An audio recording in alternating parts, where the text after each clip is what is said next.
Chapter 56. Of the less erroneous pictures of whales and the true pictures of whaling scenes.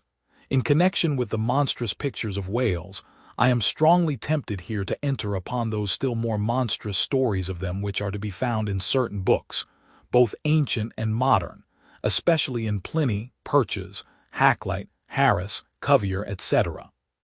But I pass that matter by. I know of only 4 published outlines of the great sperm whale, Colnett's, Huggins's, Frederick Cuvier, and Beale's. In the previous chapter, Colnett and Cuvier have been referred to. Huggins's is far better than theirs. But by great odds, Beale is the best. All Beale's drawings of this whale are good, excepting the middle figure in the picture of 3 whales in various attitudes, capping his second chapter. His frontispiece, boats attacking sperm whales, though no doubt calculated to excite the civil skepticism of some parlor men, is admirably correct and lifelike in its general effect. Some of the sperm whale drawings in J. Ross Brown are pretty correct in contour, but they are wretchedly engraved. That is not his fault, though. Of the right whale, the best outline pictures are in Scoresby, but they are drawn on too small a scale to convey a desirable impression. He has but one picture of whaling scenes, and this is a sad deficiency, because it is by such pictures only, when at all well done, that you can derive anything like a truthful idea of the living whale as seen by his living hunters. But taken for all in all, by far the finest, though in some details not the most correct, presentations of whales and whaling scenes to be anywhere found, are 2 large French engravings, well executed, and taken from paintings by one Garnery. Respectively, they represent attacks on the sperm and right whale. In the first engraving, a noble sperm whale is depicted in full majesty of might, just risen beneath the boat from the profundities of the ocean, and bearing high in the air upon his back the terrific wreck of the stoven planks. The prow of the boat is partially unbroken, and is drawn just balancing upon the monster's spine, and standing in that prow for that one single incomputable flash of time, you behold an oarsman, half shrouded by the incensed boiling spout of the whale, and in the act of leaping, as if from a precipice. The action of the whole thing is wonderfully good and true. The half-emptied line-tub floats on the whitened sea, the wooden poles of the spilled harpoons obliquely bob in it, the heads of the swimming crew are scattered about the whale in contrasting expressions of affright, while in the black stormy distance the ship is bearing down upon the scene. Serious fault might be found with the anatomical details of this whale, but let that pass, since, for the life of me, I could not draw so good a one. In the second engraving, the boat is in the act of drawing alongside the barnacled flank of a large running right whale, that rolls his black weedy bulk in the sea like some mossy rock slide from the Patagonian cliffs. His jets are erect, full, and black like soot, so that from so abounding a smoke in the chimney, you would think there must be a brave supper cooking in the great bowels below. Sea fowls are pecking at the small crabs, shellfish, and other sea candies and macaroni, which the right whale sometimes carries on his pestilent back.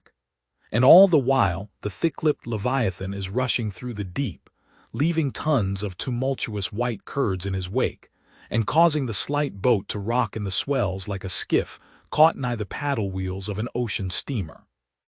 Thus the foreground is all raging commotion, but behind, in admirable artistic contrast, is the glassy level of a sea becalmed, the drooping unstarched sails of the powerless ship, and the inert mass of a dead whale, a conquered fortress, with the flag of capture lazily hanging from the whale pole inserted into his spout hole. Who Garnery the painter is, or was, I know not, but my life for it he was either practically conversant with his subject, or else marvelously tutored by some experienced whaleman. The French are the lads for painting action. Go and gaze upon all the paintings of Europe, and where will you find such a gallery of living and breathing commotion on canvas, as in that triumphal hall at Versailles, where the beholder fights his way, pell-mell, through the consecutive great battles of France, where every sword seems a flash of the northern lights, and the successive armed kings and emperors dash by, like a charge of crowned centaurs. Not wholly unworthy of a place in that gallery are these sea battle pieces of garnery. The natural aptitude of the French for seizing the picturesqueness of things seems to be peculiarly evinced in what paintings and engravings they have of their whaling scenes.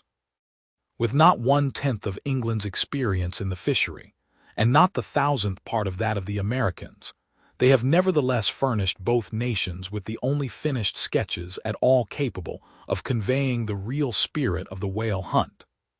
For the most part, the English and American whale draftsmen seem entirely content with presenting the mechanical outline of things, such as the vacant profile of the whale, which, so far as picturesqueness of effect is concerned, is about tantamount to sketching the profile of a pyramid. Even Scoresby, the justly renowned right whaleman, after giving us a stiff full length of the Greenland whale and 3 or 4 delicate miniatures of narwhals and porpoises, treats us to a series of classical engravings of boat hooks, chopping knives, and grapnels, and with the microscopic diligence of a Leeuwenhoek submits to the inspection of a shivering world 96 facsimiles of magnified Arctic snow crystals. I mean no disparagement to the excellent voyager.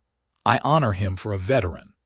But in so important a matter, it was certainly an oversight not to have procured for every crystal a sworn affidavit taken before a Greenland justice of the peace. In addition to those fine engravings from Garnery, there are 2 other French engravings worthy of note, by someone who subscribes himself H. Durand. One of them, though not precisely adapted to our present purpose, nevertheless deserves mention on other accounts. It is a quiet noon scene among the isles of the Pacific. A French whaler anchored inshore in a calm and lazily taking water on board, the loosened sails of the ship and the long leaves of the palms in the background, both drooping together in the breezeless air. The effect is very fine, when considered with reference to its presenting the hardy fishermen under one of their few aspects of oriental repose. The other engraving is quite a different affair. The ship hove to upon the open sea, and in the very heart of the leviathanic life, with a right whale alongside. The vessel, in the act of cutting in, hove over to the monster as if to a quay. And a boat, hurriedly pushing off from this scene of activity, is about giving chase to whales in the distance. The harpoons and lances lie leveled for use. 3 oarsmen are just setting the mast in its hole, while from a sudden roll of the sea, the little craft stands half-wrecked out of the water, like a rearing horse. From the ship, the smoke of the torments of the boiling whale is going up like the smoke over a village of smithies. And to windward, a black cloud, rising up with earnest of squalls and rains, seems to quicken the activity of the excited seamen.